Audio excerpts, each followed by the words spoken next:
Introduction. In this article, we are covering what is financial literacy and how it is important for attaining financial freedom. We all know that money makes the world go round. But it's also essential to understand what money is, where it comes from, and how it is being used. If you think about it, knowing these fundamental concepts will help you make better financial decisions and improve your life in general. Financial literacy isn't just about learning about different types of investments or how to read a stock market chart. It's about understanding how money works to use this knowledge in your everyday life. Financial literacy is the first step toward financial freedom and living the life of your dreams. What's financial literacy? Financial literacy is the ability to make informed decisions about personal finance. It includes essential money management, understanding credit, debt, and investing. Financial literacy also involves understanding insurance products, such as life insurance and disability insurance. New Age financial advisor Robert Kiyosaki says in order to become financially free, you must have a basic understanding of 4 core subjects, namely, marketing, accounting, investment, and law. Why is financial literacy important? Becoming financially literate is like learning to drive. You must know the rules of the road to navigate your way through life successfully. It's impossible to become an expert driver without knowing how traffic lights work, what a stop sign means, and how cars move on busy roads. Similarly, it's impossible to properly manage your money without understanding how banks work or what fees they charge. What inflation means for you as a consumer, and why interest rates are so important, and how they affect borrowing. By becoming financially literate, you'll be able to make sound financial decisions that will help you get ahead in life and eventually attain financial freedom. Just like learning how cars work helps us get around more safely. What are the benefits of financial literacy? Financial literacy is essential for everyone, but the benefits are especially pronounced for young people. Evidence shows that a financial literacy course can help you earn more money, become financially free, and even increase your chances of landing a job. It could also help you avoid debt or bankruptcy by making smart choices about how to spend and save money. Financial literacy can even help improve your credit score. That's because knowing how credit cards work and understanding why it's essential to pay off your balance each month will make lenders think highly of you when they look at their records. Where do I start with learning financial literacy? Start with a budget. Start with a savings goal. Start with a credit card and score. Start with a financial calculator. Start with a financial literacy book or course, like the Financial Literacy Bootcamp from Financial Finesse, or our own Financial Freedom online course. WHO should learn about financial literacy. Everyone. Financial literacy is an important skill, and it's never too early or too late to start learning about money. Some experts recommend that kids start learning about money as soon as they can count, at least by kindergarten. Teens, young adults, and seniors, whether you're 16 years old or 60 years old.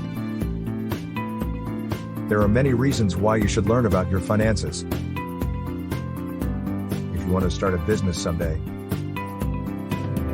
if you're currently working and would like a better understanding of how taxes work, and whether you should be contributing more money towards retirement. If your kids are asking questions about saving for college or their first car.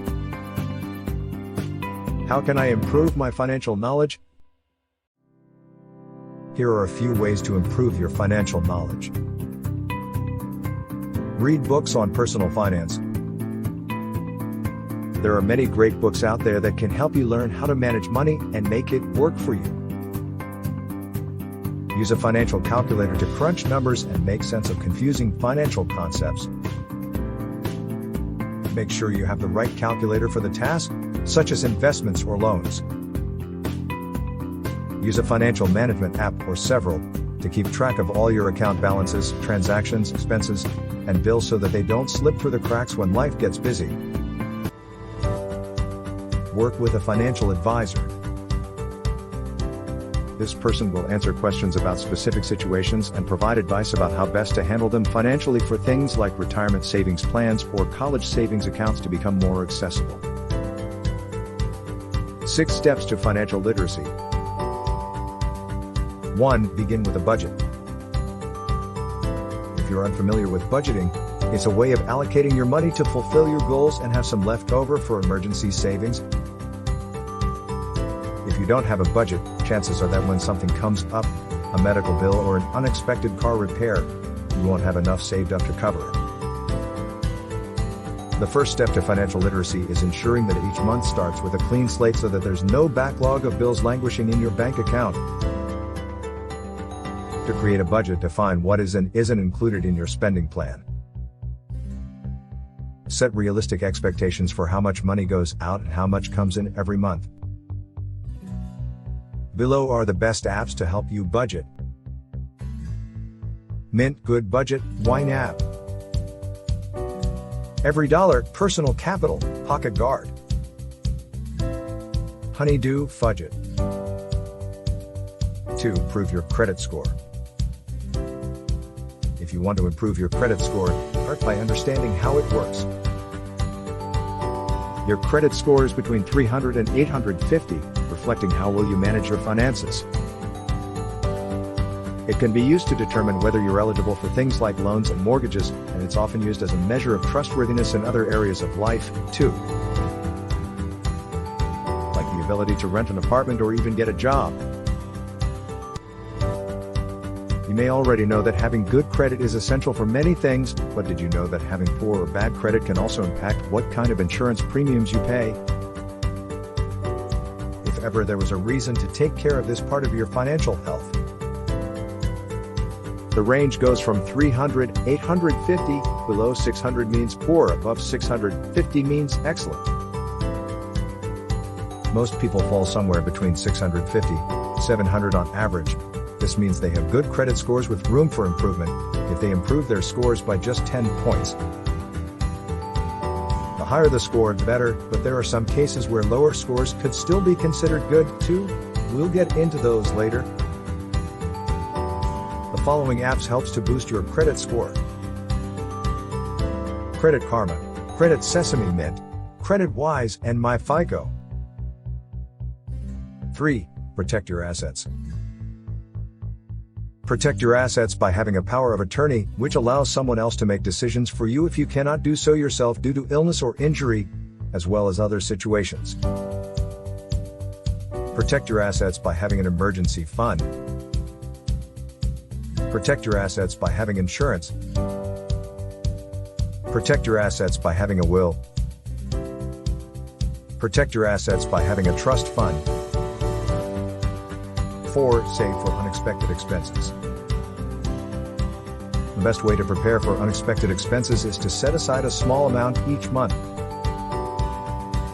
If you can afford to save up $100 or more, then start with something smaller.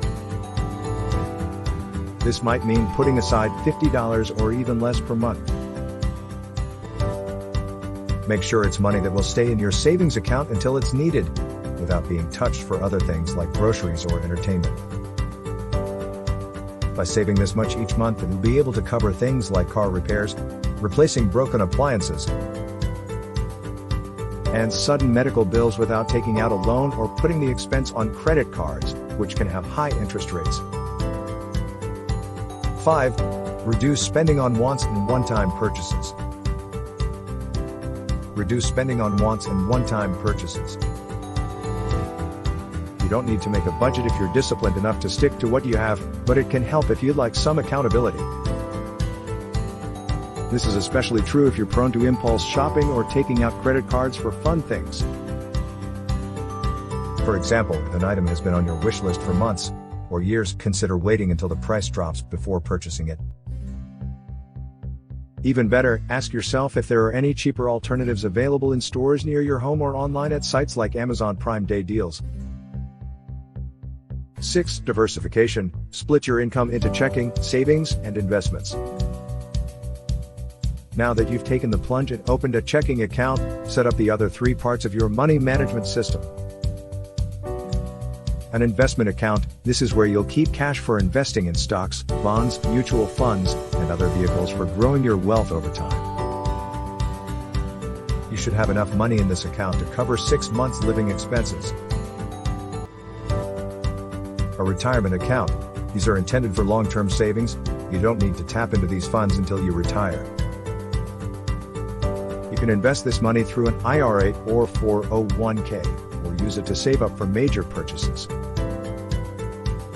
like a house down payment or car repairs, by having part of your paycheck automatically put into an escrow account each month until it reaches its goal amount.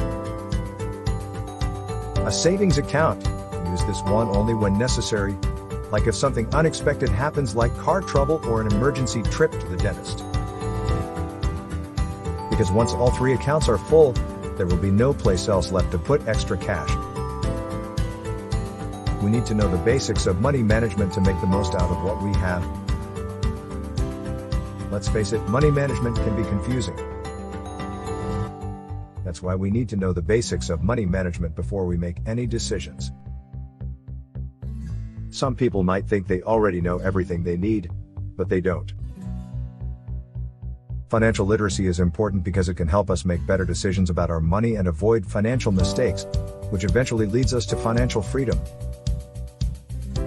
Financial literacy books. Rich Dad, Poor Dad. The Richest Man in Babylon. The Intelligent Investor. The Millionaire Next Door. Conclusion. It's not easy to learn about money management, but it's important to understand the basics. If you want to be financially savvy and make the most out of what you have, start with a budget and an emergency fund. Then save for unexpected expenses, reduce spending on wants and one-time purchases, and split your income into checking, savings, investments. You may want to ask yourself questions such as, what do I spend my money on? What are my priorities? Do they align with what I am spending in each category? Where can I cut back if needed?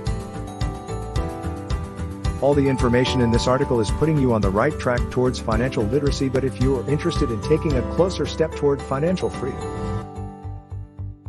you can click the link below and in the description to check out our Financial Freedom Program. We update our course contents regularly and you're guaranteed to live the life of your dreams. Our Financial Freedom Program is uniquely different and the best in the sense that we provide you with secrets not shared by other gurus. Our program is divided into 2 sections. 1. We cover all the key secrets and investment strategies given by other top gurus, and in addition. 2. We provide and teach you how to tap into the foundation of all wealth and riches, which is the manifestation of secrets, self-knowledge, and self-development strategies. This is your blueprint on your road to financial literacy and financial freedom, which helps you to manifest and live the life of your dreams.